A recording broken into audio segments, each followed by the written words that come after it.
I'm not superstitious, but I am a little stitious. Barons win! Barons win! Cody Janzen stopped 92 out of 95 shots, including a penalty shot in overtime. Somehow he still only wound up the third star of the game. You like that? Janzen has a heart. You're smoking crack!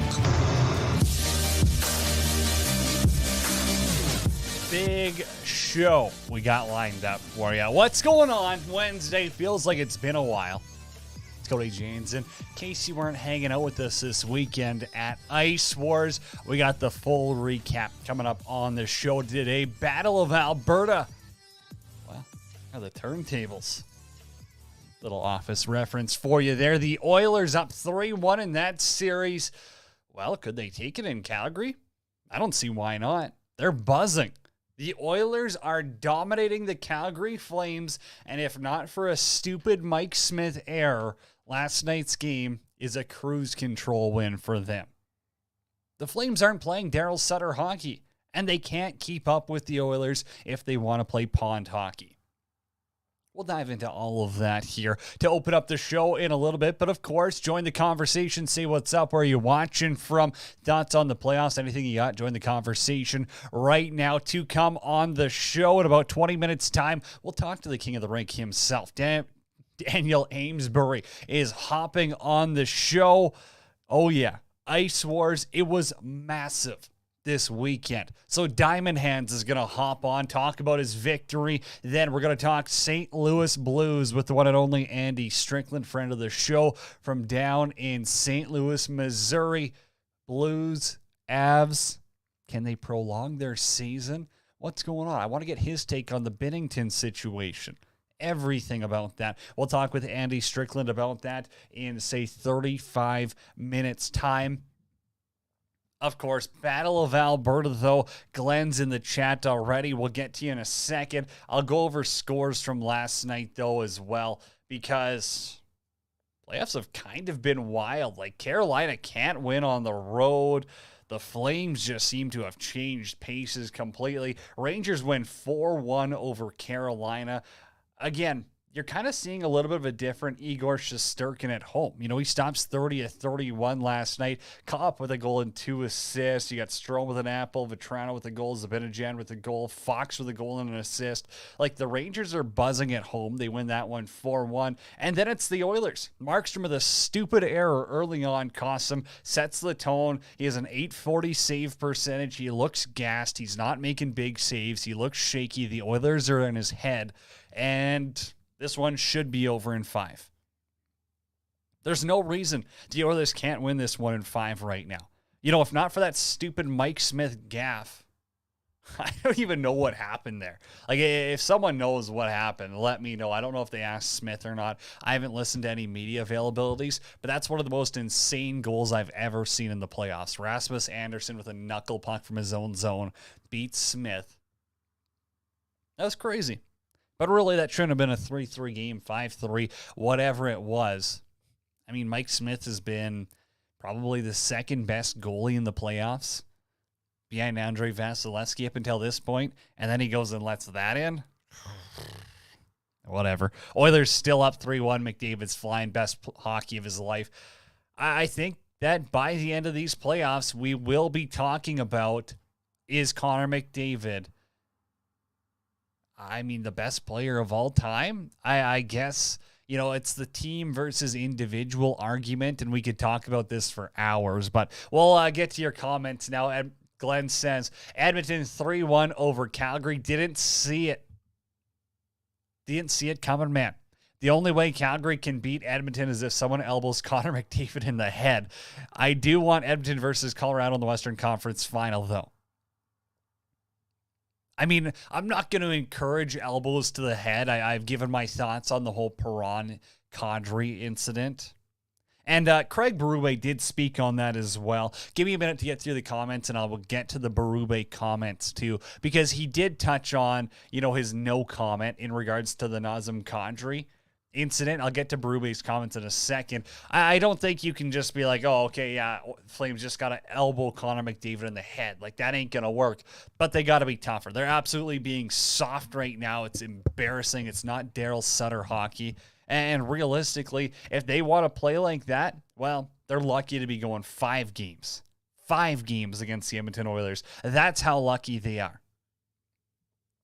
And Oilers fans are complaining, oh, the Flames are slashing Draisaitl on the ankle.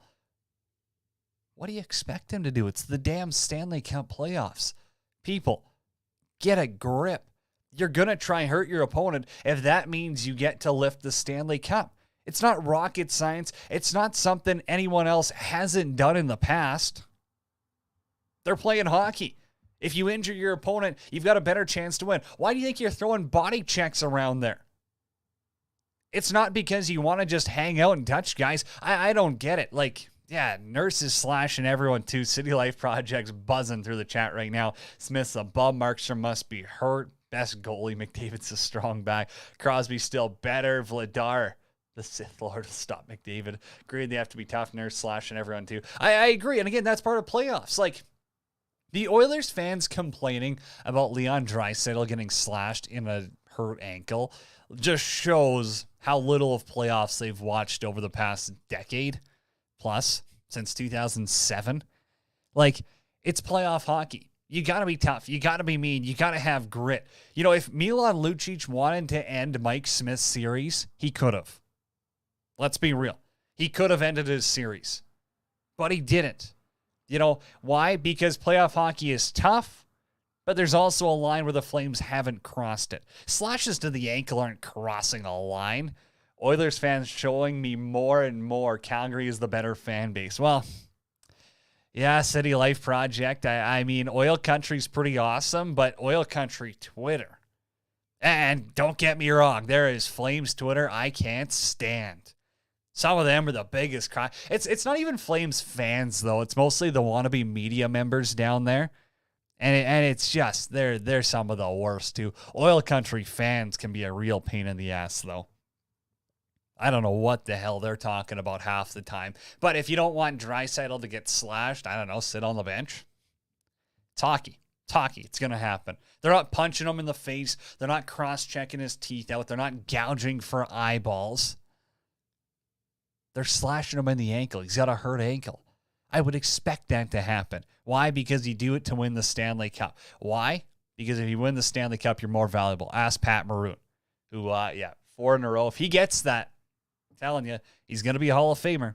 Why? Because times are different. Don't give me this Esa Tikkanen argument either. There was no rules. The NHL was the Wild West. You could build a team however you want. You could pay guys whatever you want. Different time. Salary cap era. Pat Maroon. Ultimate glue guy. City Life, that's not your take. That's my take. I've been saying this take for years. Maybe not years, but long enough. I think that if Pat Maroon wins 4 straight Stanley Cups on 2 separate teams, you might as well. You've been beating it since September. Well, I've been beating that drum since August. I mean, it's something where, and the fact that people want to argue on social media, like, shocker for one, people want to argue on social media. But also, let's calm down here. Also, I mean, there was one comment, oh, I wish I had that saved. Again, it was just a soft fan being like, guys, your takes are terrible. Like, you know, I like following you, wannabe media members. I appreciate your hustle, but I can't do it anymore. I got to unfollow you. I don't need a sap story. If you're going to unfollow World Hockey Report on Twitter, give me a break. Just hitting the button. I don't lose any sleep. I don't lose any sleep. I don't lose any money. I just lose one less stupid comment I've got to read. That's one less. 4 cups from a former 30-goal scorer, 100% Hall of Famer. City Life, you're at Checkmate. Hoppy called me crazy. Well, I mean, Checkmate, is it checkers, chess? I don't know any of that stuff, but it sounds cool. Hey, I got to whip off some ad reads, though, and if you need a new hockey stick, Pro Rock. These guys are the ones. They hooked us up this weekend at Ice Wars, and if you need one, all the big names, well, they're screwing you over. They're charging way too much. Pro Rock, best stick, best prices. Go check them out today, prorock.com. That's PROROCC.com today. It's a family-run business. Canadian, the ultimate one. Super chat, $2. Unfollow them suckers. Hey, unfollow anyone you want. Again, you don't have to follow us. You don't have to like our stuff. I don't care. Listen to it, like what you want, have a conversation. But the thing that just gets me is the people that want to type up threads of why I'm unfollowing World Hockey Report. That gives me a good chuckle. Okay, Stanley Cup playoffs. That means WHR OT Challenge is back as well. That's right, and we're presented by Player this year, so whenever a playoff game goes to overtime, you got to hop in Twitter, pick your goal scores using the hashtag WHROT Challenge to be entered to win an awesome World Hockey Report prize pack presented by Player. Hammer down hashtag WHROT Challenge to win today. Isha, stop flooding the chat. Love the show. Can't wait for the guests. The guests are going to be awesome. Guys, it's popping off, too. Ice Wars, I've seen DraftKings, shout out, use promo code THPN, tweet it out. I've saw John Boy tweet it out. Spittin' Chicklets tweet it out. Barstool, is it Bleacher Report? I don't know. I've seen a bunch of these major sports media pages. Are we throwing the bag on the Oilers? Eric, I'll get to that in a second. But we're seeing so many people talk about Ice Wars now. And it took a couple of days. The event happened on Saturday, but videos slowly going to get out there. Shout out Fight TV. They did an awesome job, of course, at broadcasting it. But it's still one of those things where that was their inaugural event. And now that people are talking about it, now that video's getting out there, it's absolutely wild. Kapasa, the MMA community, for going nuts. It was great. Eric, are we chucking the bag on the Oilers to win the Cup at plus 600? Where are you getting those odds, Eric? Let us know. I want to believe Eric, too. I'm in. If we can get him at plus 600. I haven't seen that, though. Plus 600 doesn't seem bad at all. I don't hate that one, Eric. So, maybe drop a little bag on there. One. Also, shout out Kaposa and the MMA community for going nuts. It was a wild event. Again, huge thanks to AJ. Huge thanks to everyone. Lindsay's team that hooked us up at Ice Wars at the River Cree Resort and Casino. I mean, the sheriff, everyone. Chris Terrian was great. Phil Gibleo. Everyone took care of us. It was awesome. It was a good community feel, and it was a great event. They put on a show like none other. This thing's taken off for sure. I would love to go through all the fighters and everything, but of course, if you missed the pre-show, the pre-fight live podcast presented by Pro Rock Hockey Sticks, you can go download that still. It's available on our Twitter at World Hockey RPT. But we're going to talk with a champ here as well in a couple of minutes. Daniel Amesbury is going to come on. Diamond hands. This guy took on 900 pounds of guys. Not just anyone. The heavies. Derek Parker, Chase Tippin, Justin Bonesaw Sawyer. I mean, you couldn't put three tougher people in the way of someone going quarterfinal, semifinal, final. And Daniel Amesbury just beat the brakes off of all of them. Incredible event. We're going to catch up with him to talk Ice Wars again. Shout out AJ Galante, because that thing is going straight to the moon. Hey, I got to get to these comments, though, from Craig Berube. I know T. Cool Tyler talked about it yesterday on World Hockey Report, but I wanted to address it as well, because there's no place for racism in our game, of course. And the Nazem Kadri stuff, that's absolutely bullshit. No one should have to put up with that. No one should ever put up with that. No one should stand for racism, violence, threats, all that stuff. And again, our hearts, our thoughts, and prayers go out to those in Texas affected by yesterday's incident. I mean, it's gut-wrenching. It hurts. It really hurts to talk about and all that. And I mean, politicians, everyone, give their head a shake for sure. You got to do something here. It's not working, sitting back, teaching kids how to hide under desks. You got to do more. And again, we won't talk about it for too long, but that was a tough one to read. And then you go back to the Nazem Kadri stuff, and Craig Berube. I see there's some comments in here as well about Ice Wars. I'm going to get to those in a second, but I do got to hammer on the Craig Berube comments, because he was getting roasted for saying no comment. And again, maybe he wasn't as educated about what was going on. And I'll let him take it away. Here's Craig Berube, St. Louis Blues head coach. Just before any questions, I just want to comment on my no comment the other day. I'm not on social media. I was aware of a threat made to Nazem, not the racist stuff. And in no way is it acceptable by the St. Louis Blues or anybody else for him to have to go through that. Being a Native American myself, I've heard it all. I've been around it. It's not a good thing. And so I just wanted to get that out there that, there's no room for it anywhere. There you go. That's Craig Berube speaking on it. And I know he was taking a lot of heat for his no comment, and you got to understand his point. You can't. That's the whole Twitter gang going after him, being like, oh, this, that, and that. Like, hey, if he doesn't have a comment, like, again, I don't know how the original question is phrased, all that stuff. I don't think many people do, because it's just a Twitter mob that wants to bury everyone. And, you know, if you don't know the Craig Berube backstory, you know, look at where he comes from. Calahoo, that's a rough neck of the woods. Growing up as an Indigenous kid in Canada, you know, not an easy path for him. So if someone's going to speak on racism, you know, I'm glad he did take that time to address the media beforehand. Back to Ice Wars. We got about 30 seconds here. Morasti in his prime, City Life Project. Who beats him? Brashear? George LaRock? I don't know. Like, I mean, it's got to be a big guy. It's got to be someone who can get him down to the ice, because if you let Morasti get in tight, that's tough. Amesbury's going to fight him at the next one. Just throwing it out there. That was announced in case you missed it. We'll talk with Ames about that one as well. Adam, someday message, baby. Ice Wars still needs to come to the States. Adam, where do you want it to see in the States? Adam, I'm curious, Adam. Where do you want it to see? Like, I've heard a lot of areas.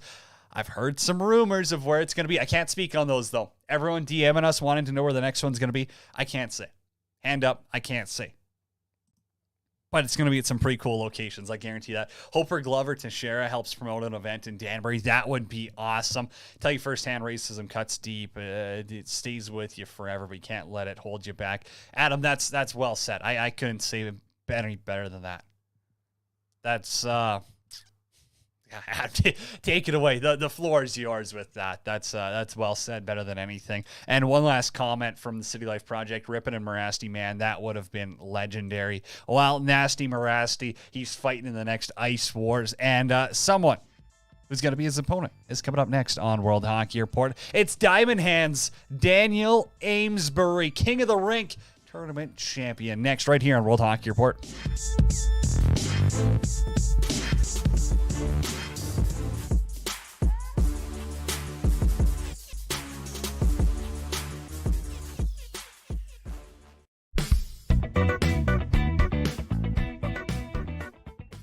Get ready to win with Billy's Smelling Salts. Billy's Smelling Salts are for gamers, athletes, and competitors alike who want to get in the zone. Us at World Hockey Report teamed up with Billy's, and if you use the promo code WHR when checking out, you'll save yourself some money. The highest quality smelling salts in the game and at the best price point if you use the promo code WHR on Billy's. Billy's Smelling Salts. Get ready to win.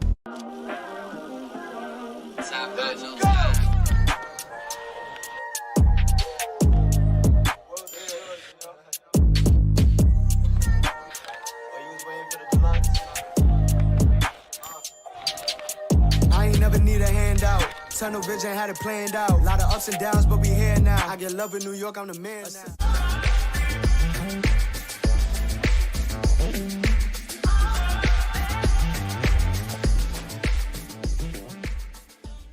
Hockey fans, the pursuit for the Stanley Cup is on, and DraftKings Sportsbook, an official sports betting partner of the NHL, has an unbelievable offer for the most exciting playoffs in sports. New customers can bet $5 on any team to win and get $100 in free bets no matter what, win or lose.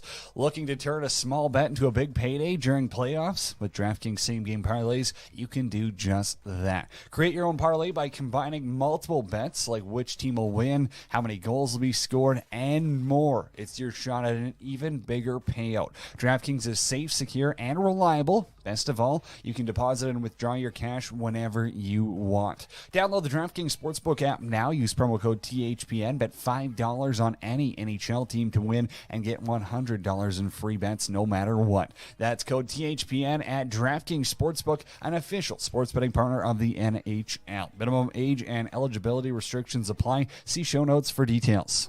It's Stanley Cup playoff time in the NHL, and if you want to save some money on your next ticket purchase, sign up for SeatGeek and use promo code WHR when checking out. It's that simple on SeatGeek. When you use promo code WHR on your first purchase, you'll save $20.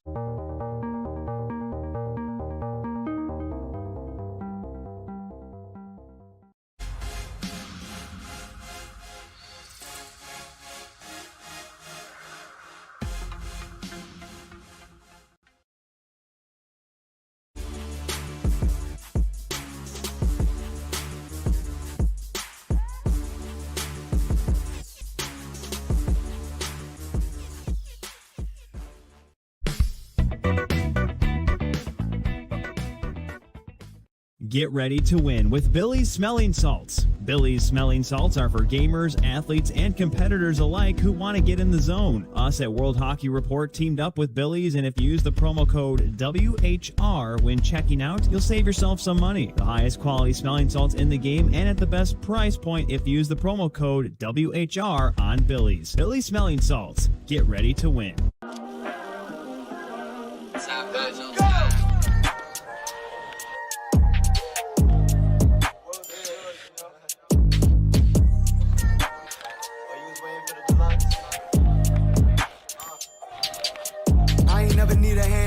Tunnel vision had it planned out. Lot of ups and downs, but we here now. I get love in New York, I'm the man now.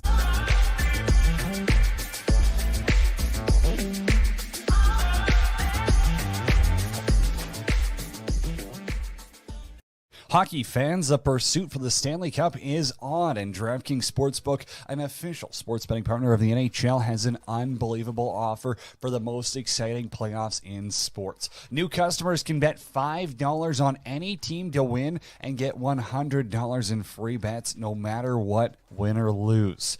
Looking to turn a small bet into a big payday during playoffs? With DraftKings same-game parlays, you can do just that. Create your own parlay by combining multiple bets like which team will win, how many goals will be scored, and more. It's your shot at an even bigger payout. DraftKings is safe, secure, and reliable. Best of all, you can deposit and withdraw your cash whenever you want. Download the DraftKings Sportsbook app now. Use promo code THPN. Bet $5 on any NHL team to win and get $100 in free bets no matter what. That's code THPN at DraftKings Sportsbook, an official sports betting partner of the NHL. Minimum age and eligibility restrictions apply. See show notes for details.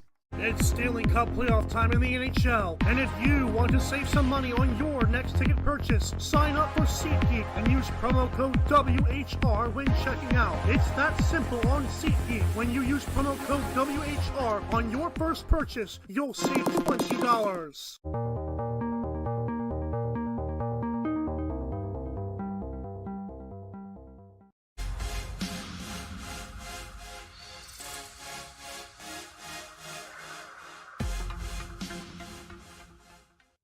What we do here is go back. What's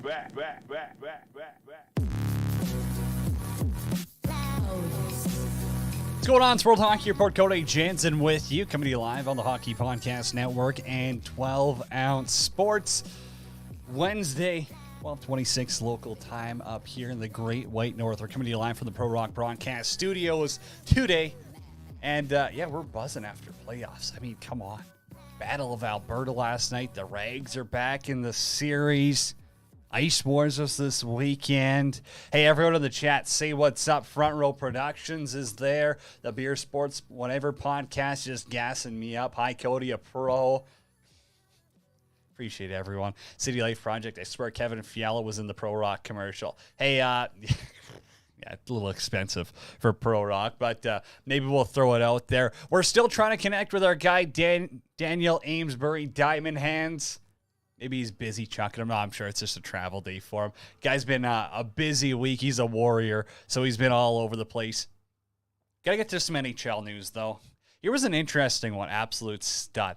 Isha, you would know best, too. Lacrosse guy. Like, he's been doing interviews off the wall. I've been following him, so I knew it was going to be a busy time to get him. But, hey, we'll see. If we can still get him by the end of the show, we are going to swing it as well. Andy Strickland coming up here in about 10 minutes' time to talk St. Louis Blues, Colorado Avalanche, Game 5 tonight for them. This one's just coming in from Dave Pagnotta. Expect more NHL sponsorship deals to be announced as the playoffs continue, including a new sports drink starting next season. No more Gatorade. So is it Powerade? Is it Pedialyte? BioSteel? I don't know. A new sports drink. What could it be? Get a guess in right now. You can join the conversation on YouTube, Twitter, Facebook, wherever you are watching it from. Yes, Amesbury is absolutely a BC boy. He's a lacrosse guy. No wonder he won. That was a big one. Ovi style, Dr. Pepper, Prime.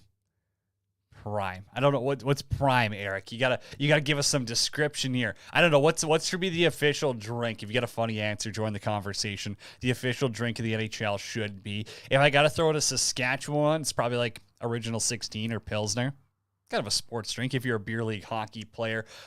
Centennial Cup still going on today.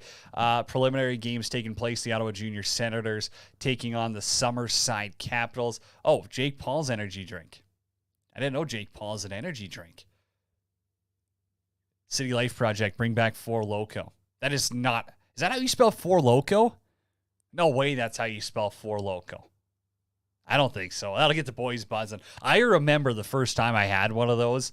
Absolutely. That would get the boys buzzing. I don't know. What's Jake Paul's energy drink Prime? Is that available in Canada, Eric? I don't know. Probably not. Four Loko. I think it is the number 4. I think that's what it is. Also, we've got quarterfinal matchups at the World Hockey Championship. Canada, they're going to take on Sweden. That's a tough one. A very, very tough first-round matchup. David Perron did get fined for that cross-check on Nazem Kadri. Just doing some house cleaning here on this. Not yet, just USA and UK. I literally ran through a wall when I had Four Loko. That's crazy. Hey, if you got a hot take on any of the series going on tonight, too, like Blues Avs, for everyone watching in the chat right now, does St. Louis have any hope of coming back here? Is Ville Husso a little too green for what they want to accomplish? Like, again, I'm not saying Binnington's the perfect answer, but it just feels like Husso is costing himself millions by the game. We'll talk with Andy. But again, from a goaltending perspective, this was a guy who was set to become a UFA and get a huge payday.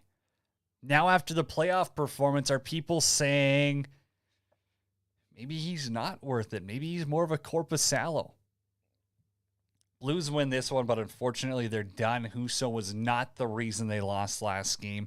I don't think he was exactly the reason they lost, but he certainly didn't keep them in it to a certain extent.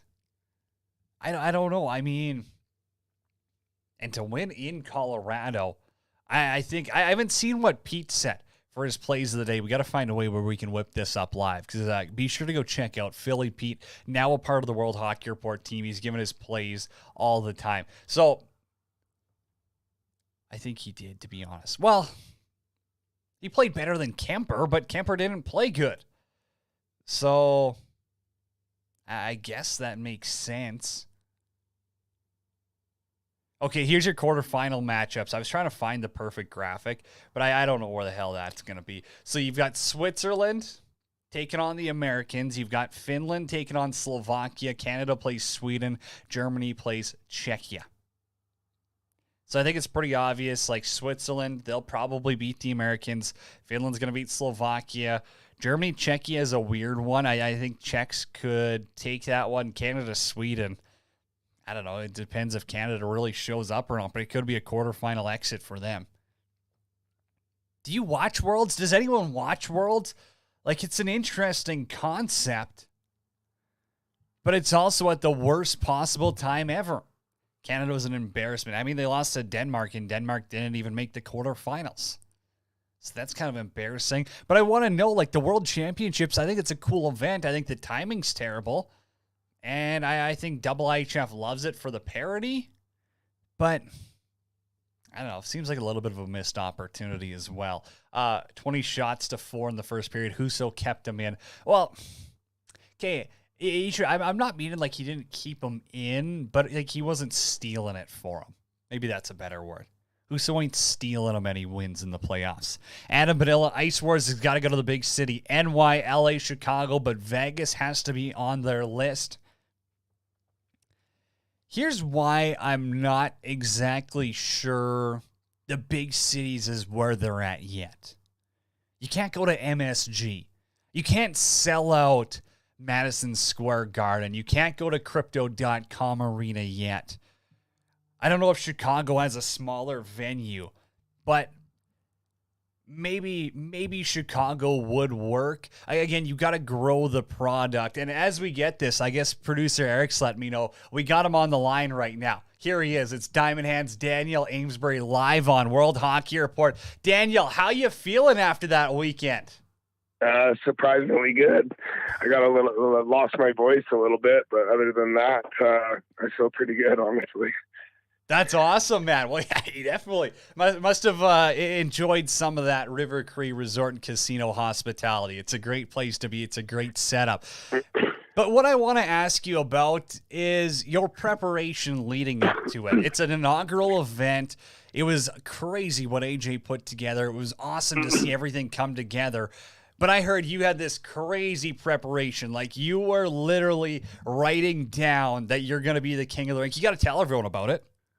Yeah, so, I mean, I'm just kind of basically into the power of the mind stuff right now, and it just been writing. I was writing down in the present that I am king of the ring, I am Ice Wars champion, I am 3-0 at Ice Wars, stuff like this on a daily basis, combining mindset stuff like that with hard work, 3 times, doing, in the gym 3 times a day, doing, I'd be lifting in the morning, skating early afternoon, and then boxing at night. So, like that combined with hard work and some passion and love for what I'm doing, and the sky's the limit. I knew I won before before I even got to that event. So. How was the actual event? How different was fighting in the Ice-to-Gon on the synthetic ice compared to, I mean, it's been a while since you played pro hockey, but again, just a normal hockey fight or a normal lacrosse fight? Yeah, so I mean, I was actually pleasantly surprised about that synthetic that they had got. It was much better than the stuff that I had trained on. Obviously the real ice would have been a little bit better, but I think guys were getting used to it. Like, by the end, I felt pretty good on it. But overall, it was cool. It was the structure of the event was pretty intense, having to fight multiple times in one night. I think the combined weight of the guys I fought was like 840 pounds or something like that. So it's lots of weight to be throwing around 3 times in one night. So, it was a little bit of a grind, but preparation was the key, and I had the cardio for it. So I was able to recover quick and get back to work. So that first round, you beat Derek Parker. What was it like playing, fighting the Lion, who's obviously been a legend? And I know you looked up to him growing up too. Yeah, I watched him a lot when I was younger, and I was studying lots of different fighters and learning as many styles as I could. So him and guys like him and Marasti and guys like that, pretty much all the judges too. Like, I've watched all those guys fights.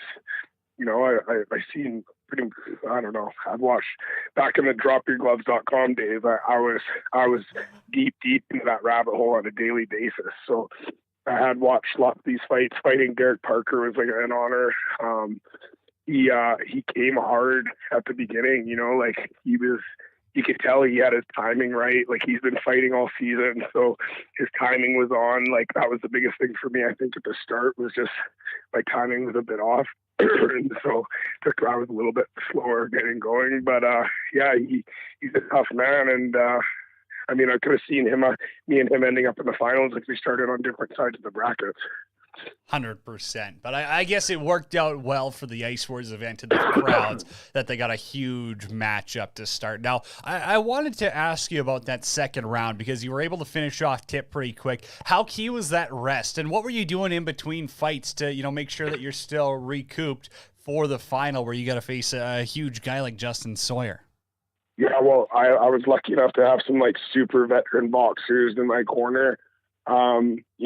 So I had Rob De La Pena and Ken LaCusta. Ken LaCusta used to spar with Tyson. He fought Larry Holmes and George Foreman and Tommy Morrison. So those guys have been there, done that. They've seen events where they've been to events and been involved in events with tournament style brackets. So as soon as I got back in, I was a little bit like, oh my God, how am I ever going to do that again tonight? That took a lot out of me. And they put me in the room. They got ice on my neck. They laid me down. They got my gear off, and they just turned the lights off and set a timer. And they said, we'll be back in 5 minutes. Just focus on your breathing, worry about recover, just chill out. And then, it was nice to have that reassurance behind these guys, and I started to recover quick. And then getting that quick ending, early TKO in the second round really got my momentum going after that, because that was really that was a good break for me after that. And obviously you throw down with Bonesaw, Justin Sawyer at the end to win it all. It's got to be a huge honor, but I mean, for your opinion, compared to your accomplishments in hockey and lacrosse, where does this rank? Yeah, so like, I mean, I've won championships before with the team, but you know, doing something like this, like obviously the support I had around me helped huge, but like this was on my shoulders. Like, it was up to me to win this. I couldn't rely on anyone else on my team to carry me if I didn't have a good fight. You know what I mean? Like, it's just a different type of sport. I'm on my own out there, and it felt really good to do that. And I got to share it with friends and family that were out there to watch and stuff like that. So it was really special. And, you know, I got to do it in front of people. Like I say, I looked up to all these judges and stuff. I got to show them what I'm capable of. And, you know, like, I know that I have a lot more in me. That was like, just like, you know, the first step, but I can't wait to do it again and show everybody, you know, how much higher of a level I can come back on. Cause there were so many things in my camp that I can improve on and get better at. So, just going to get back and sharpen the knife and come back and show everybody how much higher of a level I can step up to and just continue doing that. You're getting a lot of love on the text line right now. Brandon wants him to bring Ice Wars to Victoria. The Save On Food Center. Great show. BC Hockey Podcast says, congrats, Daniel. BC's proud of you. Daniel's such a beauty, coming in from City Life Project, Stick Taps. Hey, that's awesome. Okay, we got 30 seconds left here for a couple of answers. Where do you want to see Ice Wars go to next? Myself? Yeah. Honestly, I don't really care. I just wanted to. You'll go anywhere, if you get to punch people in the face? I'll go wherever, man. Like, I would like to, you know, I just want to see the sport grow, you know? So, whatever it takes to make the sport grow, like, I would just like to go to the best places for Ice Wars and for the growth of the thing. Like, let's give the fans what they want. Let's find out where they want us to go. And just, you know, see where we can get the most people's eyes on it. And yeah, like, it's early stages here, so we have huge opportunity. I seen there's some big posts on Twitter today with spinning chiclets and stuff like that. There's lots of like NHL guys commenting on it and stuff. So yeah, man, like I had, you know, some messages coming in today. I think it's we're on the brink of something really, really special here. It's going to be really cool to see what happens with this. 100%. Were you shocked when Morasti decided he wanted to come back to fight you, or were you expecting that a little bit? I guess, I don't know, like, as soon as they said they had an announcement to make, I pretty much had a pretty good feeling it was going to be Morasti. So that's cool. And, you know, like I say, he's someone that I've probably watched, I don't know, most of his fights. So I pretty much know exactly what I'm getting. And, I'm sure he'll train hard and stuff like that. And, yeah, it'll be definitely one entertaining show. I don't think it would be more entertaining than me and Morasti. I think that matchup that'll be a really good one for the fans. That's selling thousands of pay-per-views by itself, man. Well, Dan, Hey, I appreciate you hopping on here. I know the voice can use a break, and I know you're the most popular man in sports media this week. So thank you for taking the time, buddy, and we'll talk down the road. Best of luck terrorizing WLA again. And hey, you know what? You got us in your corner. You got a Man Cup goal on your side. So you're a true lacrosse player. Thank you. I appreciate it. Have a good one, buddy. Okay, you too. Daniel Diamond Hands Amesbury right there. King of the rink at Ice Wars, joining us on World Hockey Report. We are way late to a commercial break. When we come back, it's Andy Strickland to talk Blues on World Hockey Report.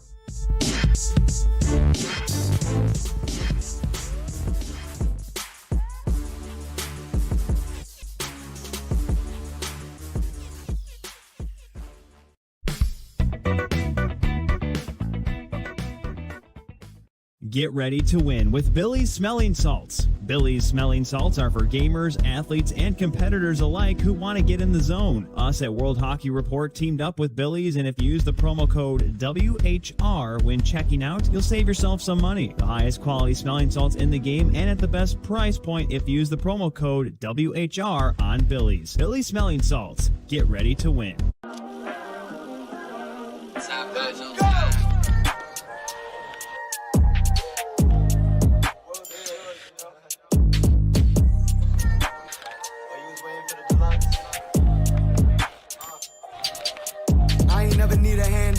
Tunnel vision had it planned out. A lot of ups and downs, but we here now. I get love in New York, I'm the man now.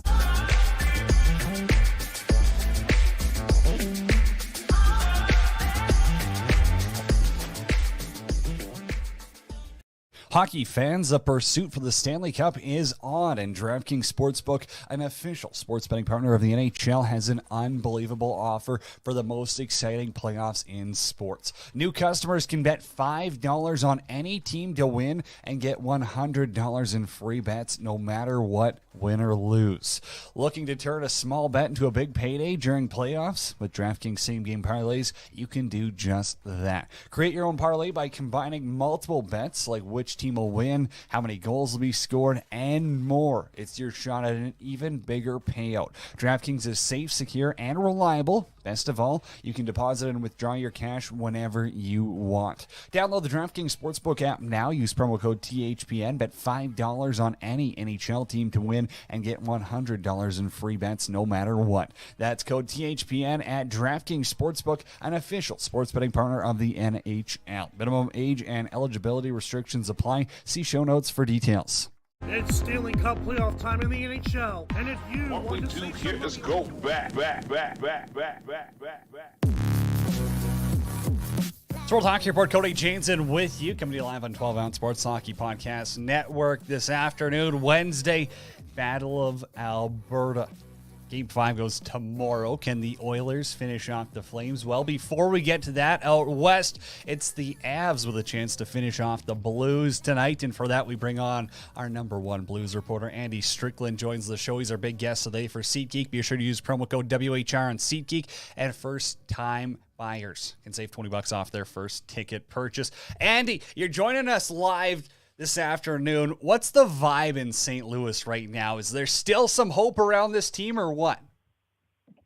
Oh yeah, I mean lots of hope. I mean everyone's excited, and they think that they know that the challenge is tall, and it won't be easy. But this is a team that obviously has won before and had a lot of success, and it wouldn't surprise anybody if the Blues won the game. You know, I mean, there's a certain way they're going to have to play, and obviously things are going to have to go their way, and they're going to have a lot of luck. And we all know that, right? Just in terms of, the challenge that they're facing of beating Colorado in an elimination game in their building. But, they've won before in this series in their building. This is a very mature, composed, experienced group of players who understand how you have to play to win. So as difficult as it will be for St. Louis to win the game and bring the series back to St. Louis, I mean, it's going to be just as challenging for Colorado to close it out. And Colorado knows that. So, we'll see how this plays out, man. It's going to be very, very interesting to pay attention to. And obviously, just watch the game tonight and see which team is able to get out in front early and obviously control the game. Big story, obviously, the Kadri collision with Binnington. I haven't listened to the podcast yet. I'm sure you guys discussed it on Cam and Strick, but what side do you lean on? Intentional or not? Oh, I think it was accidentally intentional. I mean, it is what it is. I mean, I don't have a problem with it. Anybody who's been following the game for the last, 100 years understands that, players are told from a very young age that, to crash the net, crash the crease, crowd the goaltender. Don't be afraid to bump the goaltender. Make the goalie uncomfortable. For years, you were always told that, first shot of the game, go up high. Don't be afraid to shoot it at his head. Any way possible to make the goalie uncomfortable. And so Nazem Kadri, listen, he doesn't get the benefit of the doubt because of his history and all the suspensions and, everything he's been through. But at the same time, it's a loose puck. It's a desperation play.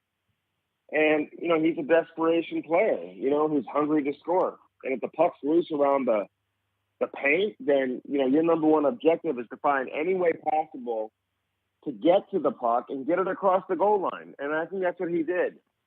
Did he fall a little extra hard on the goaltender? Maybe. Did he know that he was going to hurt the goaltender's knee? No, of course not. But I don't think that's your focus. You're not worried about hurting the goaltender in that situation. Listen, he's a determined player, determined goal scorer, it is what it is. It's not the first time we've seen, a play like that before. And we've seen it, throughout the course of the playoffs too. I mean, goalies are getting run. They're getting hit. They get bumps in the Stanley Cup playoffs. And that's going to happen. Won't be the first time, won't be the last time. So obviously the Kadri incident has taken center stage, but do you think he's living a little bit too much between the ears of some of the Blues players who seem to be, thrown off a little bit? I think of Braden Shen over the past 2 games. He hasn't been himself. Obviously Perron went after Kadri, but he's been really effective, and I think he plays best when he's got that chip on his shoulder. But for the rest of the team, do you think Kadri's a little bit too much between the ears? I don't know if he's between their ears. I mean, like I said, this is an experienced team.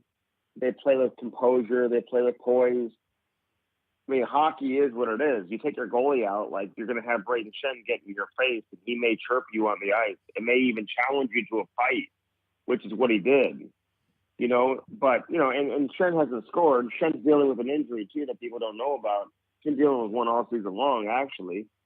But still, you need him to produce offensively. He's got 6 points in the playoffs, 4 of which were on the power play. So he's still effective on the power play. And, I don't think that threw the Blues off. I think they went into the game focused on trying to win the game. But if the opportunity came to, make your presence be felt and get into the grill or the kitchen of Nazem Kadri, then you do it. And that's what David Perron did. I actually, in a strange way, I honestly feel like Perron going after Kadri in that play gave the Blues some life, and it gave some energy into the building. I mean, the Blues ended up killing off the penalty. They scored right after that, right after the penalty expired. So I get that. It didn't necessarily help the Blues from that standpoint. But at the same time, they were able to draw some penalties because of it. Who knows? Who's to say they draw those penalties if they're not down 2 men, and they didn't have to kill off a 5-on-3, and they were able to score on a couple of power plays, and then make it a 1-goal game entering the 3rd period. So that play alone didn't kill the Blues, even though some people are saying, well, they would have tied the game up if they didn't commit that penalty because then Colorado scored. But there's no guarantee the Blues get those power plays if they don't do that either.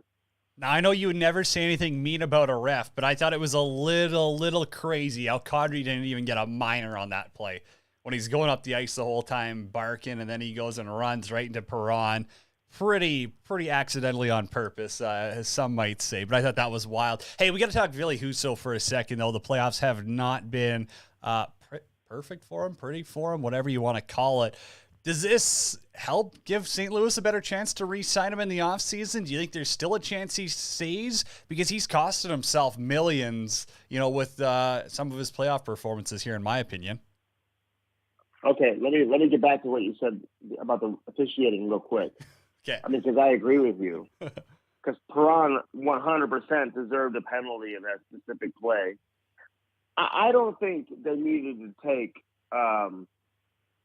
David personally. He pushed him down, but I mean, he pushed him down.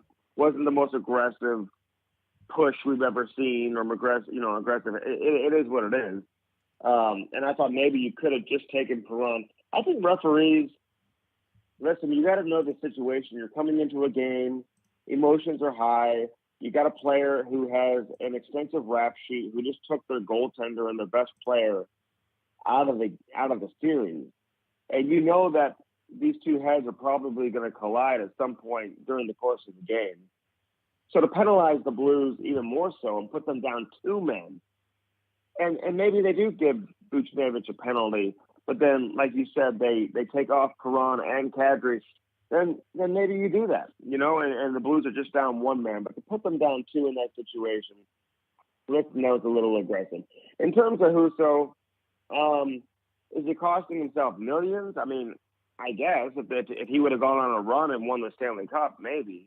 But I think he did enough during the course of the regular season that he's shown that he's more than capable of being a guy that teams can count on to carry the mail for their specific team. There's going to be a lot of teams looking for goaltenders this summer, and his phone is going to ring, and it's going to ring off the hook, and he's going to get a nice contract. How much it's costing him? I wouldn't say it's costing him a ton, because he'll make at least as much as what he was probably supposed to make entering the playoffs. If anything, the playoffs could have increased his salary. I don't think because he's had a couple of average games. Listen, his first game against Minnesota, he stood on his head, he got the shutout, and he hasn't won since then. But I don't think that means he's going to get less than what he was going to get entering the playoffs. Has it kept him from earning maybe additional dollars? Maybe. But he's going to get a nice contract, and he will be likely a starting goaltender for some team entering next season.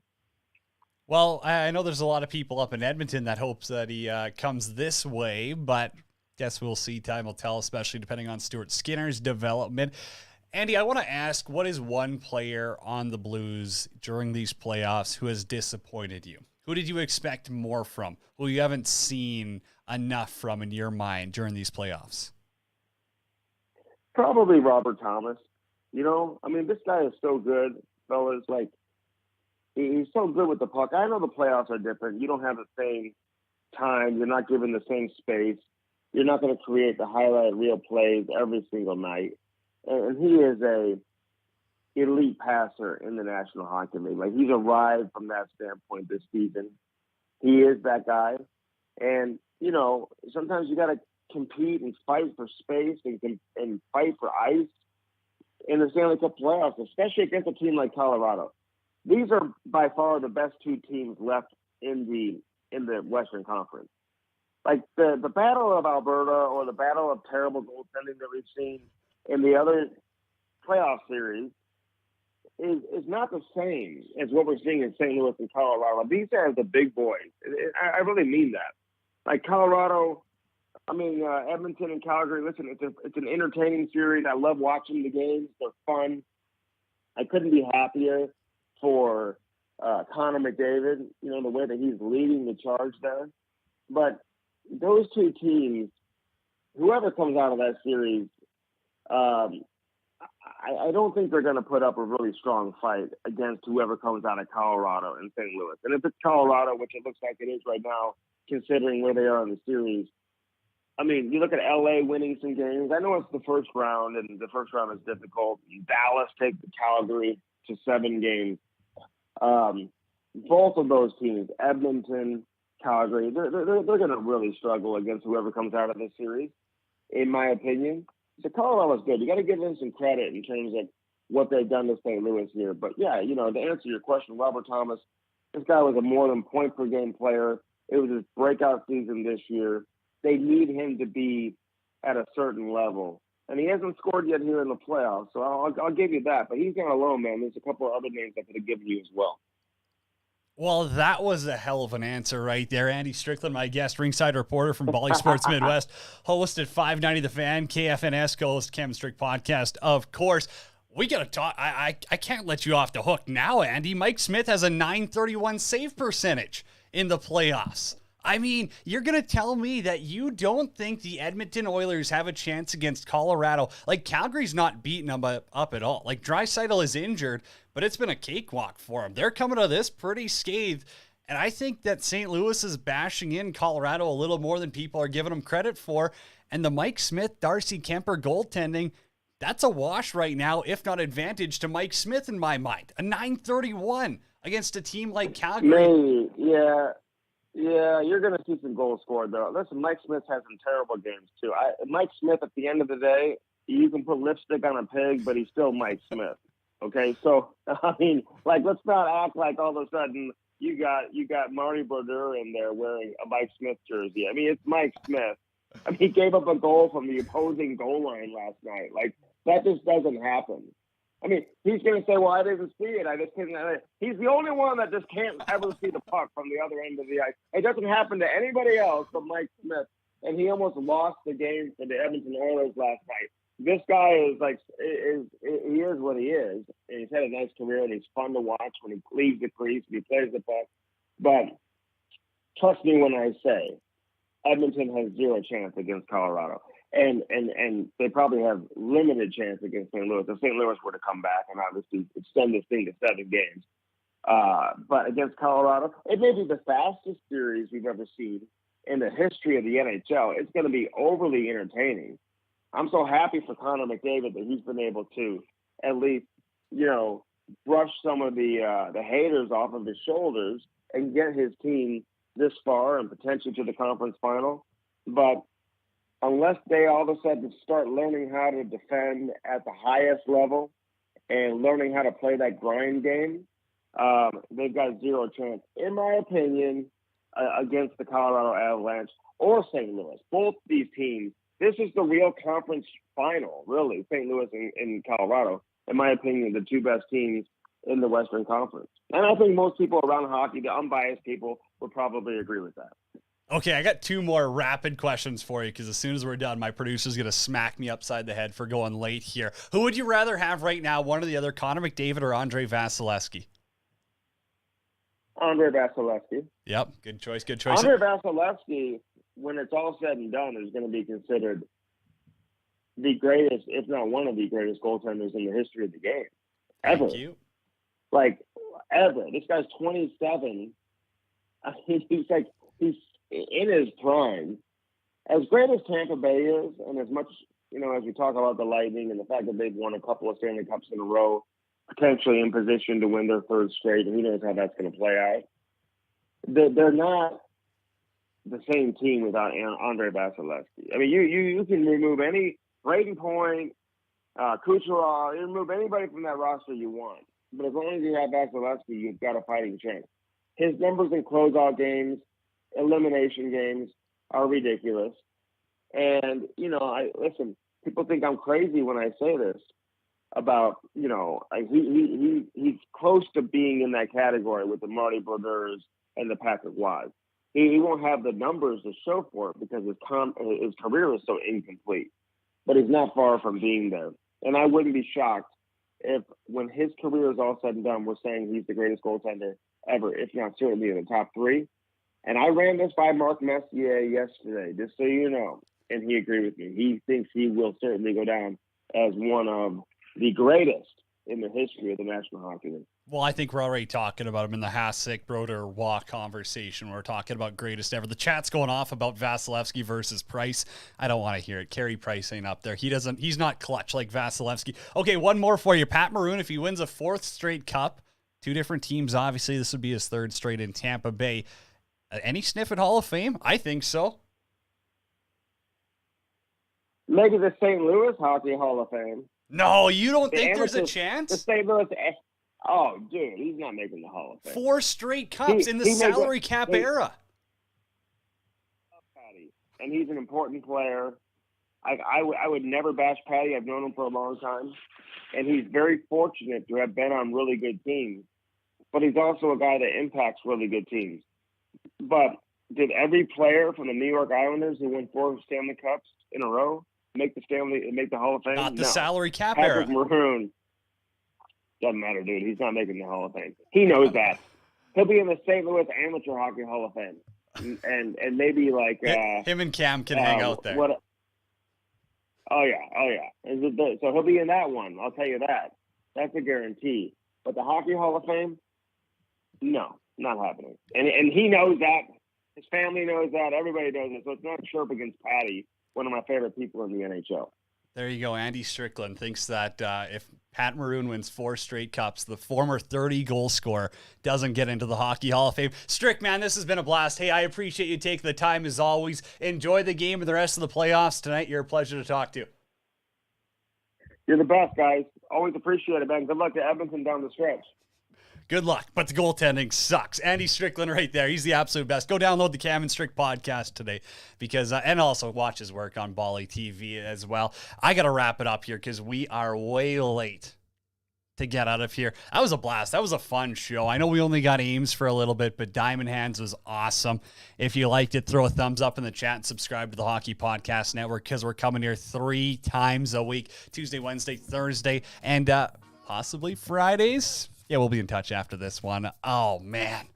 Huge thanks. So Ice Wars was huge. Shout out to AJ Galante, the entire Trasher gang, the bad boys of hockey for putting on Ice Wars up in Edmonton. Unbelievable. Daniel Amesbury, Andy Strickland, my guests, and everyone who joined the conversation today. Tyler's got tomorrow's show. We'll talk to you then.